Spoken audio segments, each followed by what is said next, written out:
Hi everyone, my name is Courtney Forehand, the Training and Marketing Specialist for the Colorado Municipal League. Thank you everyone for attending today's webinar. This webinar is being recorded and will also be posted to our website later this week. For those of you who aren't familiar with the webinar format, you should see a control panel to the top right of your screen. You have an orange arrow to the left of that panel, which will minimize the entire box. All participants will be muted for the webinar, but we encourage you to ask questions by typing them into the question box on the control panel. We will hold a Q&A near the end of the webinar, but please feel free to type the questions as you think of them throughout the presentation. At this time, I'm going to turn things over to our lead lobbyist, Megan Dollar. Thank you, Courtney. Yes, this is Megan Dollar, lead lobbyist with CML. I am joined here today with our other legislative and policy advocates, Heather Stauffer, Morgan Cullen, and Brandy DeLange. We're each going to go through all of our, within our issue areas, legislation that we expect to be introduced this year, any CML initiated legislation, and any pertinent information that we think you all need to know on this very first day of the legislative session here, January 8th, 2020. We are in the second regular session of the 72nd General Assembly. Oops, I've already screwed up.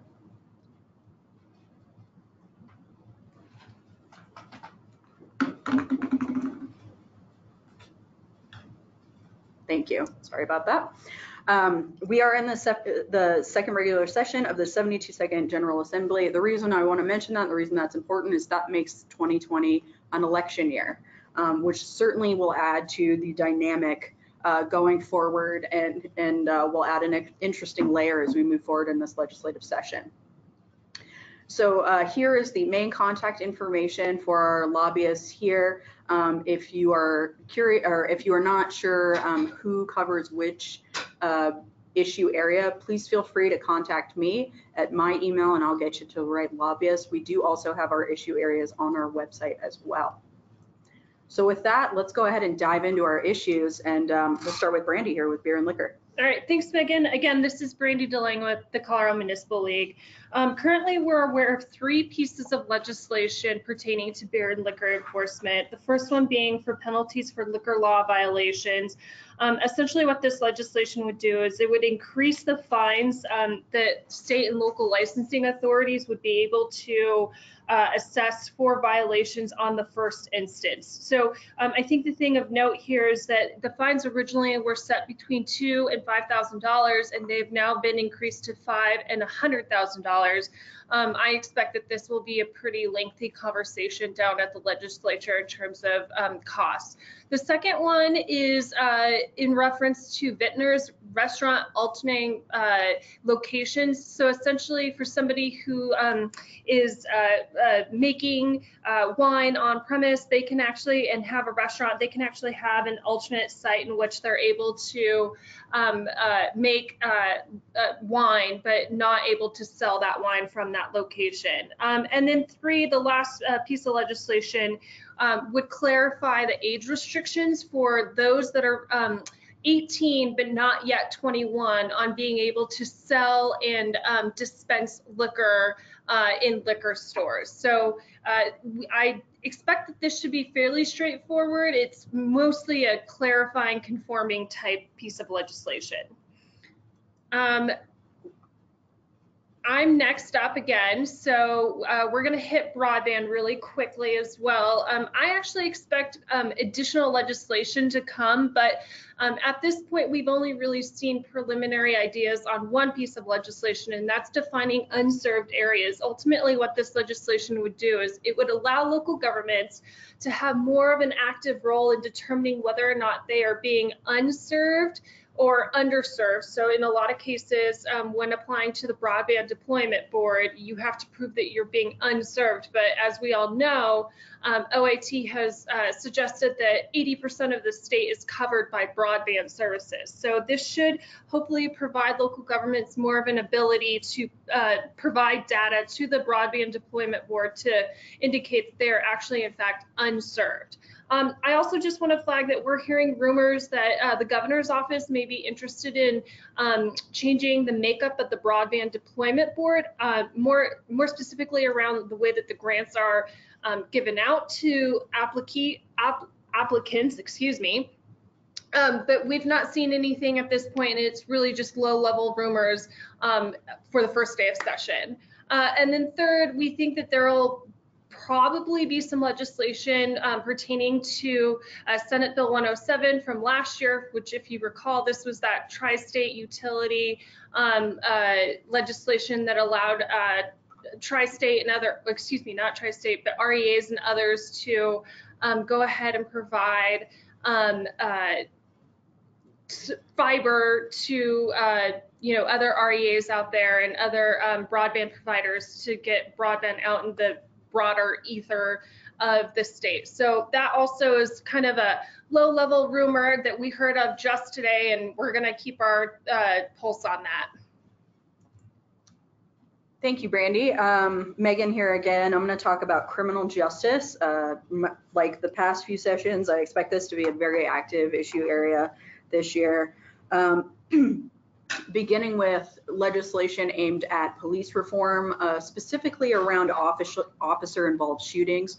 We expect to see legislation that will perhaps look at some sort of independent monitoring, independent entity to look at or perhaps take over investigations with regard to officer-involved shootings. I have not seen any legislation, or excuse me, any language specifically yet on that piece of legislation, but I do expect that CML will be involved in that. We have heard that there may be some discussions around the release of body camera footage. That hasn't been confirmed yet. Certainly some legislators are interested in that. But the big focus will be officer-involved shootings, and then what's commonly known as fleeing felon legislation, or basically kind of what needs to happen when a person or an individual is fleeing an officer and fleeing and running away from them, and what kind of standards need to be in place for that. More to come on that, of course. Bail and bond reform, again, this has been an ongoing discussion that we've had for the past several years within the criminal justice community, and this discussion does include municipal courts. The Colorado Commission on Criminal and Juvenile Justice, which is a state entity of which CML has a representative on, they have worked in the interim on comprehensive bail and bond reform that will impact municipal courts. The actual language of the bill will not be introduced for a few weeks because the actual CCJJ has not voted on it yet, but we do expect that that will impact municipal courts, but likely not as much as it could have, given that we were at the table. So that is something that we're going to be following as well. Finally, in the past few years, we've seen legislation to remove the teeth of outstanding judgment warrants. I see a typo up there. It's outstanding judgment warrants. What these are is municipal courts. If someone doesn't, if someone does not pay a traffic fine and does not show up to court, then an outstanding judgment warrant is reported to the Department of Revenue. In that case, someone's license can either not be renewed or can be canceled. So there's been a lot of discussion on reform around that. We expect to see a bill from the ACLU specifically, but there may be some opportunities to make it so the impact on municipalities is not particularly significant. Again, haven't seen language, but we'll talk more there. Okay, next is Heather with elections. All right, hi everybody. There's a couple bills that address elections this year. So the first one is CML initiated legislation, which was brought to us by the municipal clerks in order to simplify the municipal mail-in ballot procedures and procedures for UACAVA ballots. And this would really be a cleanup to ensure that there aren't any conflicting or outdated references in municipal election code. Our sponsors are going to be Representative Froelich and Representative McKean. And then the bill is in the process of being drafted and should be ready for introduction soon. We're obviously supporting this legislation because it's CML initiated, and I don't really anticipate any major hurdles with getting this legislation passed, knock on wood. There's also a couple bills that will address recall election. The County Clerks Association has a bill to address technical cleanup and clarifying changes to recall election statutes, mostly in Title I, state and county recall elections. But we've asked them to also include a few technical and clarifying changes to the recall statutes in Title 31, which they agreed to do for us.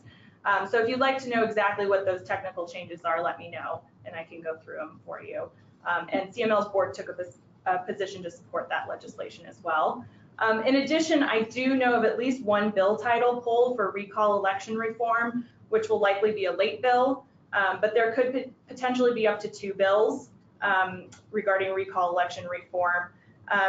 These reform bills are likely to address state recall issues, but I'll be keeping my eye out to see if there are any provisions of those bills which would also benefit us at the municipal level. Thank you. Okay, Megan here again to talk employment. The first piece of legislation that we expect to be introduced has to do with updating the Anti-Discriminatory Practices Act. So what this bill intends to do, for our purposes, right off the bat, it removes governmental immunity for that and includes public employers. The big thing that this piece of legislation does is it expands the definition of harassment within the Anti-Discriminatory Act and makes it very broad and would really open up local governments to a significant amount, or municipalities to a significant amount of liability under it. Currently, the definition of harassment has things of if someone believes that their space is being I can't remember it off the top of my head.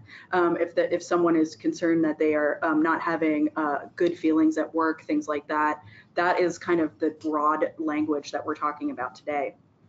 And so that's why I expect CML to have some concerns with that legislation when it's introduced, and frankly, probably oppose it.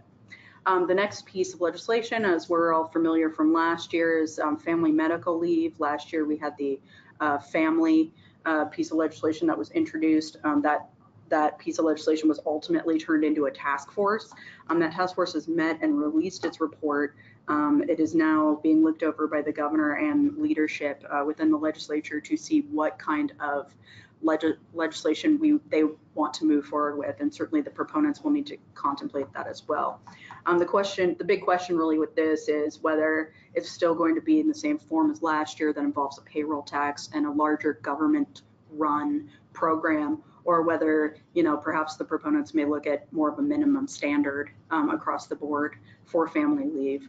How that bill looks may impact our position, but at this point we do have staff discretion to oppose unless amended. But again, we haven't seen any language yet. Heather. All right, so the repeal local preemption on pesticide use and application of pesticides. So this legislation would amend the Colorado Pesticide Applicators Act to allow local governments to pass ordinances concerning the use and application of pesticides above and beyond what the state currently requires. It doesn't change or get rid of the current state requirements, and those would continue to act as a floor, but it would allow municipalities to create buffer zones around schools or other areas, or ban the use of specific pesticides in certain areas, and require specific signage to be used. One notable exception to this is marijuana will continue to be regulated by the state under Article 10.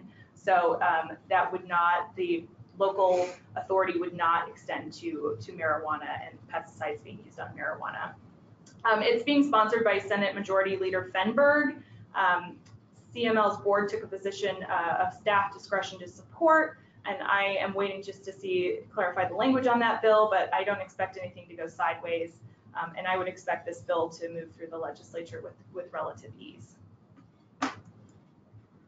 All right, Megan again here with fire and police pensions. So there is a rather significant legislative proposal from the Fire and Police Pension Association Board, otherwise known as FPPA.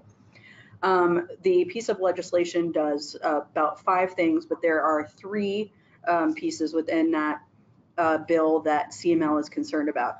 First, I want to talk about the piece that CML actually supports.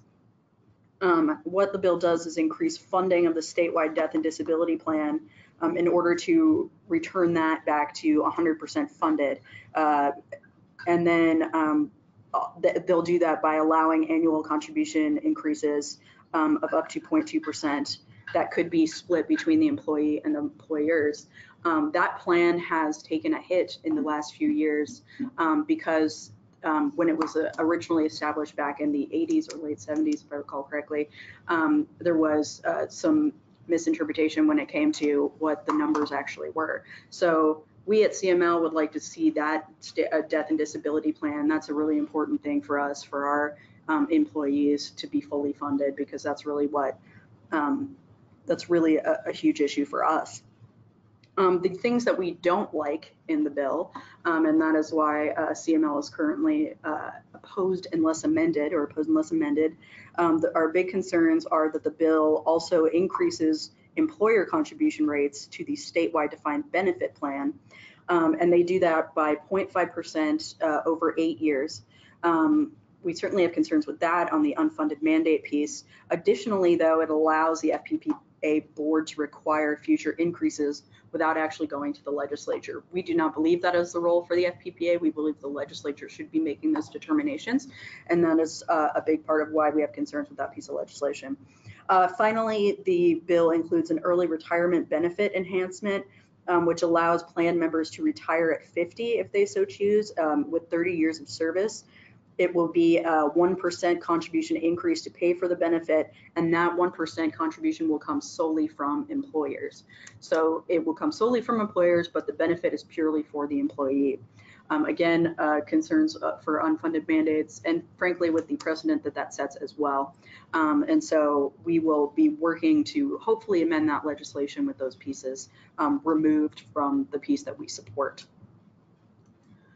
Next, I want to talk about some CML initiated legislation around housing. What this CML is currently, it is not drafted yet. We are in the midst of drafting a bill to correct the statutes to clarify that inclusionary zoning for new rental housing developments is not a form of rent control. The reason we need to do this is due to the Telluride decision, which was done back in 2000. In that decision, the Supreme Court found that a municipality requiring a set aside of affordable housing within a development violated the rent control statute. So we would like to clarify that for new developments, new rental developments, a municipality requiring affordable housing within a development is not a violation of the rent control statute and should not be considered rent control. So that is our bill. Another affordable housing discussion that will probably be happening, and I'm not sure what CML's role will really be in this, is given the increase in affordable housing funding that we've seen in the past couple of years, specifically last section, there's a discussion on how that money should be spent. And organizations like Habitat for Humanity are interested in making sure that a certain amount of that funding actually goes to home ownership rather than just going to rentals. Some of the money does currently go to home ownership, but Habitat would like to see it confirmed at maybe even up to 25% of funding within DOLA to go to home ownership. CML has not taken a position on where DOLA's grants and loans line item has where outside, or whether it should go to home ownership or rentals. We've not taken a position on that, so that's something that that would be new for us. Right now, I'm watching it to see kind of where the stakeholders land and to see if there's a role for us moving forward. Okay, so open records. Over the summer, there were a few news articles about supposed loopholes in email and text message record keeping requirements in specific state agencies. I would expect to see some legislation addressing that this session, and whether it will remain at the state level or include municipalities remains to be seen, but I'll be keeping my eyes and ears out for that. Okay, Brandy here again. So we expect to see some legislation on age restrictions for vaping. However, with the recent development of the federal government setting that age restriction at 21, which has been the general consensus amongst folks that are currently drafting legislation for here in Colorado. I expect this legislation to change in a couple of different ways. However, that being said, as we understand it, the legislation that we've met with Representative Mullica on also would pertain to the licensing authority that would occur both at the state and then also working in tandem with local licensing authorities that have already been established. So my guess at this point, given what the federal government has recently done, is that the bill will dramatically morph towards the focus on licensing, both at the state and then local level, and then also establish setbacks for distances from schools and places along that thought process. The other thing that we're expecting, though, is that there could potentially be legislation on flavored vaping products. However, we tried to reach out to the potential bill sponsor on that, and unfortunately, we were really unsuccessful in getting a meeting.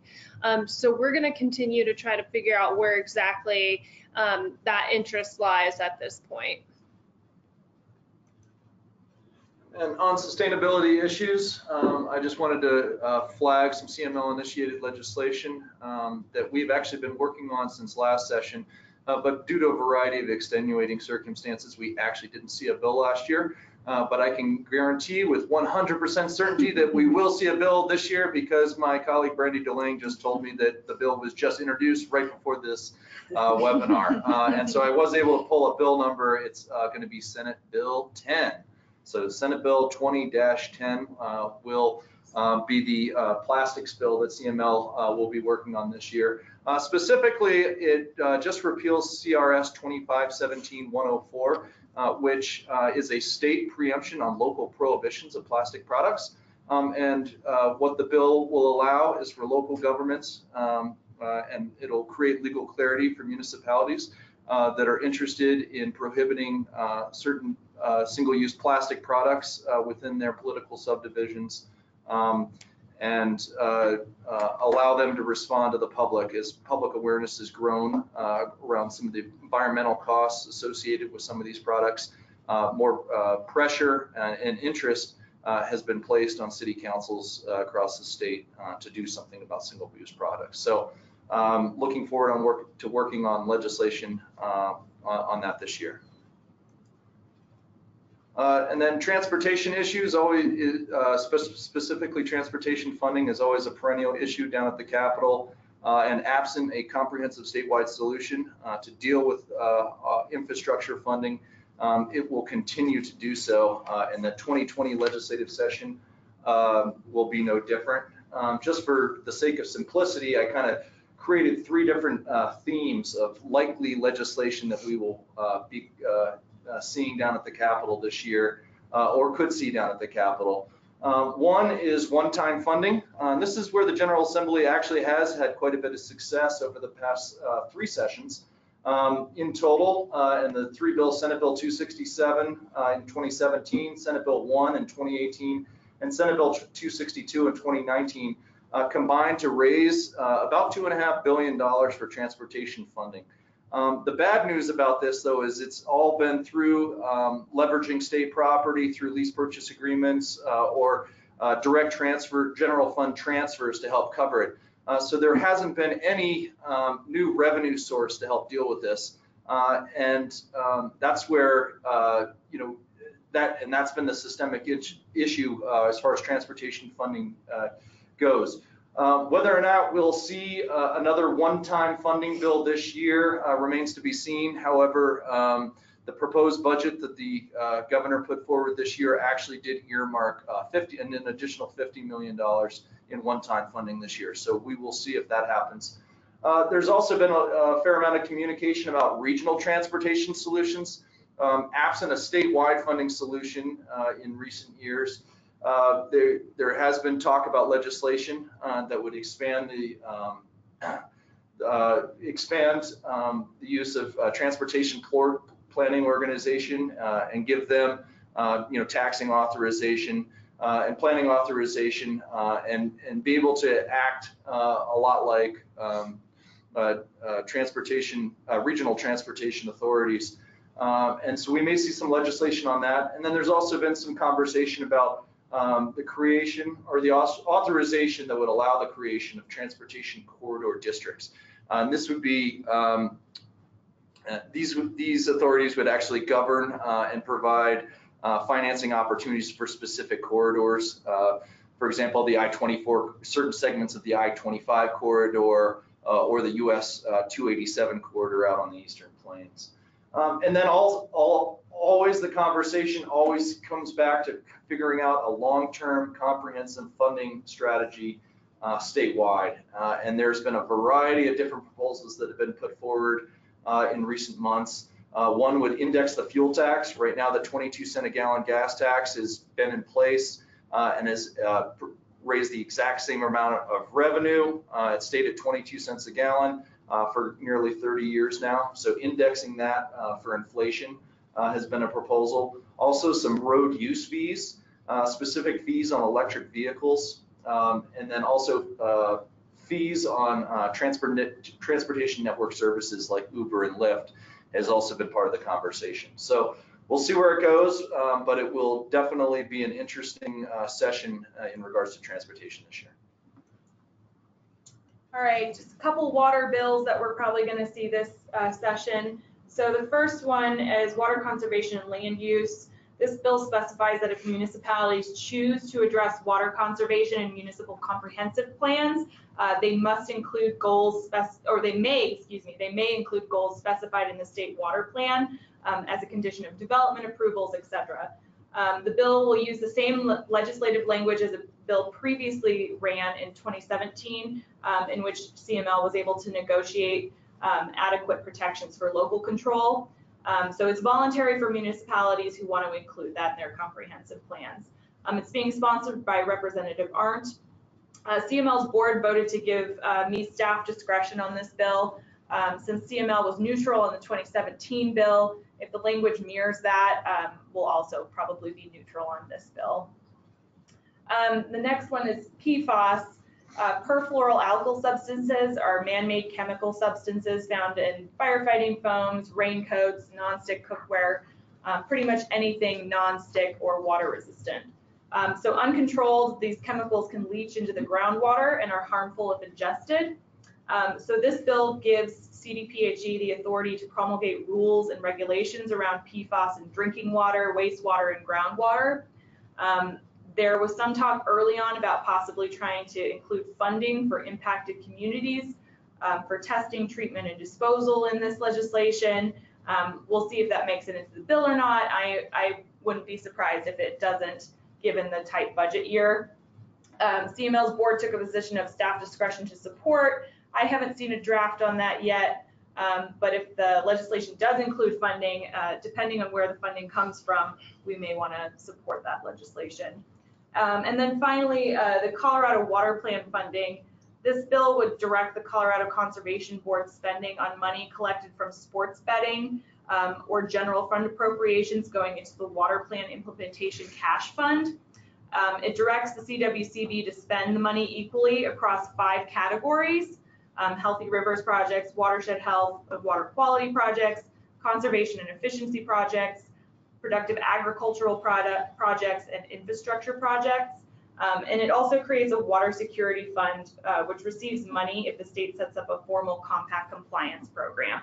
I've been involved and suggested a number of changes to these drafts, including the option to put some money over for municipal infrastructure grants, such as CDPHE's small community water and wastewater grants.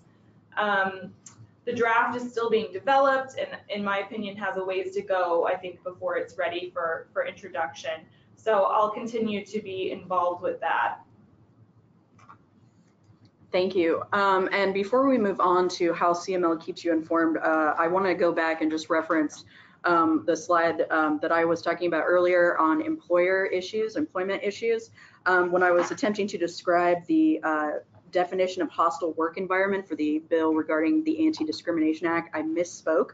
So I want to make sure that I'm clear. like I said earlier, we have concerns with the broadness of the bill. And for example, the definition of hostile work environment in the most recent legislation that I've seen is that the individual's personal sense of well-being or safety is negatively affected. And so I didn't exactly explain that properly earlier, so I wanted to make sure that you all heard that. Certainly, if you have any questions, contact me.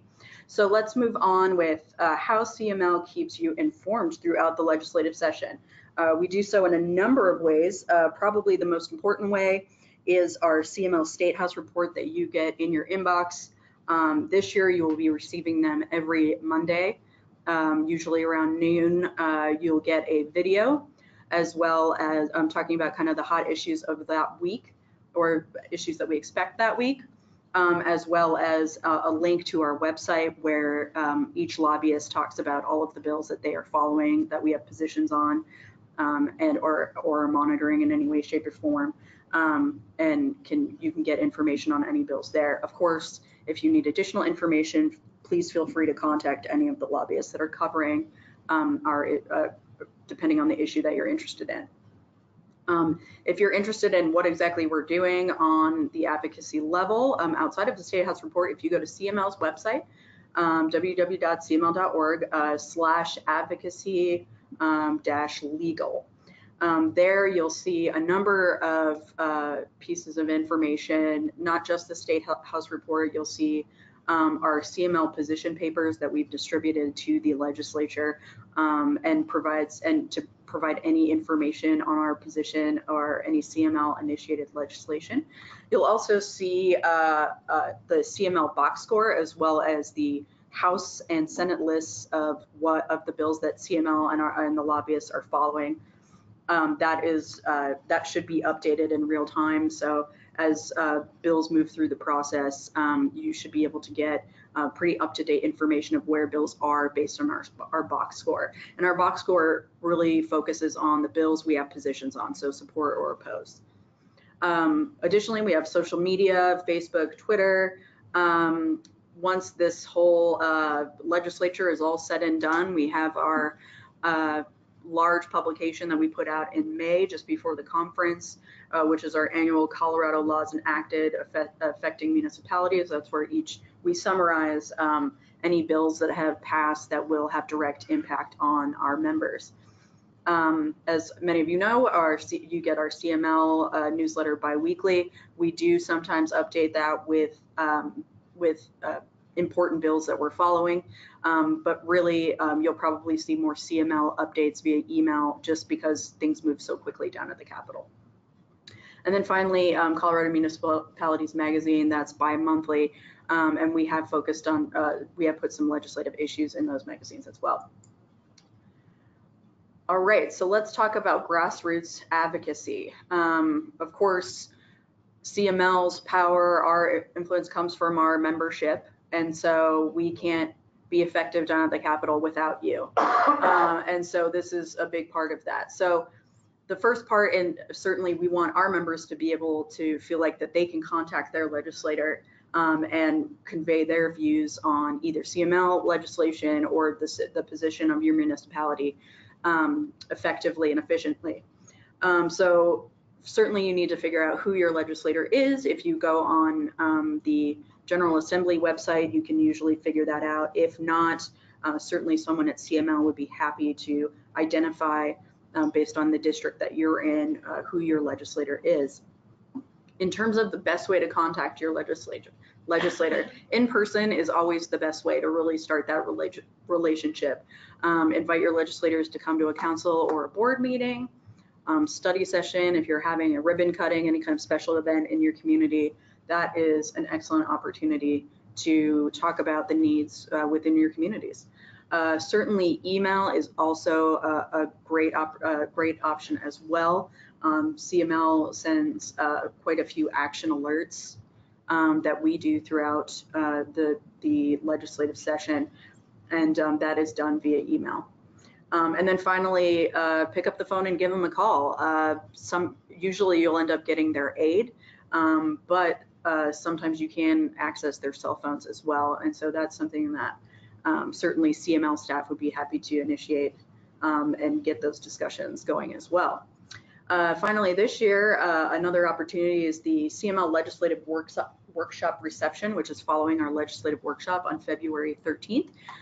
We have a reception, and following that event every year where we invite members of the legislature to come meet with their constituents face to face. And so that's been a really great opportunity in the past for our members to work more with their legislators.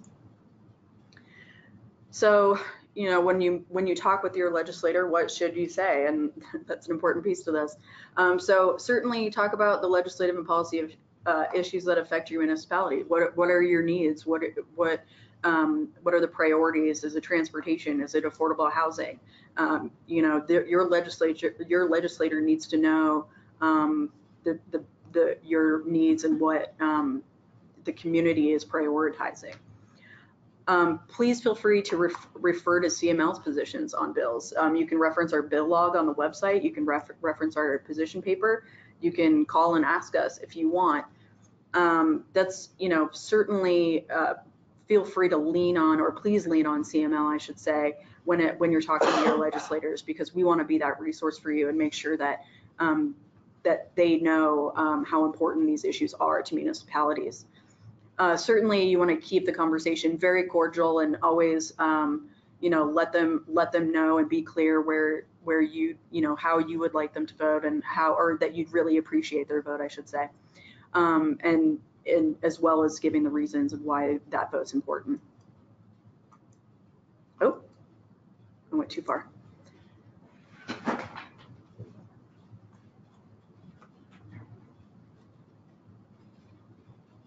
Thank you. Sorry about that. So yeah, so other ways that you can be part of the action. So of course, our big marquee event is our annual legislative workshop. That'll be February 13th, 2020 at History, Colorado. You'll get a lot of information, hopefully hear from some significant leaders within Colorado's legislative entities, either governor's office or the legislature themselves. You'll hear from the lobbyists and get updates on what we're working on that week and what you all need to know about. And like I said before, that will be followed by a legislative reception here at CML, where you'll be able to hopefully speak with your legislator face to face. If you have not signed up yet for the CML State House report, make sure that you do that. I believe you can do that on our website. If you have any issues though, please contact me at mdollar@cml.org, and I will certainly make sure that you get signed up to receive the State House report. And then one other opportunity that that the lobbyists use to relay any positions that we have on specific legislation is our Legislative Matters blog, where we take more of a deeper dive into issue areas and into bills. And finally, if you ever want to come join us at the State House, let us know, and we'd be happy to get you set up with your legislator and walk around as well. We would love to have that happen more often. So with that, thank you so much for tuning in today. We're gonna leave some opportunity for questions. Hopefully you all have typed some in. And again, please contact us on any other issues that you have. Thank you. Our first question, sorry, is can you provide more information about fees on EVs or point of sale? EVs? Electric vehicles? Oh, electric vehicles. Tara, can you give us a little more information? And while we're waiting on Tara, let's move on to Scott's question. Scott asked, you may have already mentioned this, but will this presentation be sent out to participants? Yes, it will. We will be putting it up on our website later this week, so please keep an eye out for that. Sharon, that also kind of goes along with your question. You said that someone cannot see their screen at this time, so they will be able to see the information that's shared on the screen once we have it posted to our website. So Lori asked, on the vaping issue regarding the 500-foot limit from a school, what will that do with residents' homes that are right next to a school or an apartment complex that abuts school property? Thanks, Lori, for the question. So I think if I understand the question in its entirety, you're asking about residents that are also located relatively close to a school. I should note that the legislation as it's currently drafted allows the local government to create a carve out. This kind of follows similar suit to liquor and other areas of statute that allow local governments to create special carve outs, specifically if you're, a smaller town or a smaller municipality that doesn't have a whole bunch of square footage available. If that doesn't answer your question, please do feel free to reach out to me and ask a little bit more detail, because I think I understand, but I'm not 100% clear. Okay, so I want to go back to Tara's question, asking for more information about fees on EVs. She did mention increased fees on electric vehicles as one potential item that is coming up, and then says, can you please tell me more about where these fees would apply or where the increase might be coming from? Yeah, and just to be clear, these are just kind of conversations that have been had. So until we get some specifics on specific legislation, I wouldn't want to speculate. But one of the arguments that has been made down in the State House in the past is that because our infrastructure is primarily paid for through the 22-cent a gallon gas tax here in Colorado, which funds the Highway Users Tax Fund, electric vehicles that don't use gasoline don't actually pay into that. What they do pay right now instead is a $50 registration fee that they pay when they register their vehicle. So it's a $50 add-on when they pay for the registration fee. And that money gets divided in half. Half of it does go, about $25 goes to pay for registration to help support the state's infrastructure through the HUTF. But then part of it also goes to help pay for the electric vehicle fund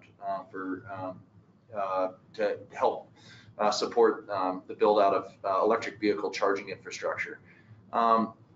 The aggregate total of that $50 fee, though, isn't nearly as much as a conventional vehicle pays at the pump through the 22-cent a gallon gas tax over the course of that year. So the General Assembly, in order to raise revenue and make sure that everybody's participating and paying for the infrastructure, and make sure that we do have a long-term funding strategy to make sure that we are able to continue to maintain and expand our current roads across the state, is looking at a variety of fees across the spectrum to make sure that those are covered. And electric vehicles have been part of the conversation. But I do want to emphasize that I haven't heard of any specific proposal and what that would particularly look like.